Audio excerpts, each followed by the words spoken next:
So people come as they are because it seems to me like you tell it like it is. I try to. I think I'm growing as a communicator. I got a lot of room to grow, but I'm doing my best to communicate it well. Well, I have a feeling it's working for you, man. I just want to share with you, I'm sure you've seen this, Justin Bieber tweeting saying, "Love to my guy, Carl Lentz, New York, for the amazing sermon at church this morning. Love you, man. I broke down today. Thank you." Is that something that happens often, people like Bieber breaking down? I think people like me break down. So I always warn people up front, I am absolutely emotionally unstable because when I'm preaching, I'm preaching stuff that matters to me. So Justin, my best friend, Judah Smith, who runs the church in Seattle, that's Justin's pastor, and I've gotten to know Justin through him. And I think Justin enjoyed just being able to be a regular guy. Like in the media spotlight on people like him is so harsh that, like, can you imagine growing up, never having a chance to make your mistakes in private? Every mistake he's ever made, and a lot of times it's not even true. Yeah.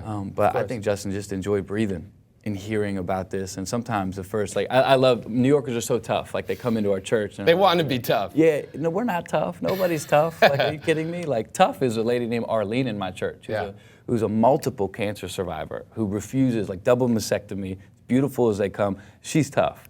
But when I see guys come in with these facades, like, I don't need God, I don't need anything, please believe. You keep coming long enough and you're going to find out that, there's something different going on in here. So when we talk about the different things going on in there and we talk about people wanting to be tough or giving people a tough time, I know and I've seen, I'm sure it happens, people looking at all these celebrities coming around you, flocking around you, and people get skeptical, people get jealous, and they go, he must be some sort of marketing gig. Like, some corporation must have something all over this. I wish.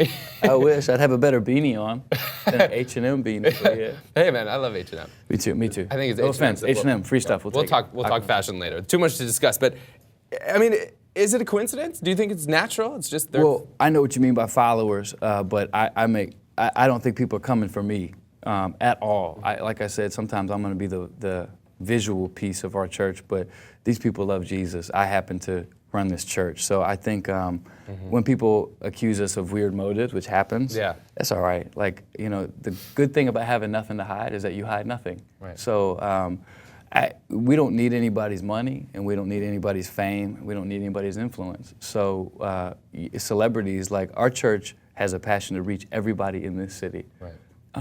I laugh when people will scoff at the celebrity stuff because I'm like, what do you want us to do? You're okay with us giving a blanket to a homeless man, but should we not allow someone who has worldly fame to come in here and have the privacy to worship? It's crazy. So when people criticism is always good because it's either true and you can change, or it's false and you grow more secure in what you're doing. So I hear that often, because people just can't believe we actually have genuine motives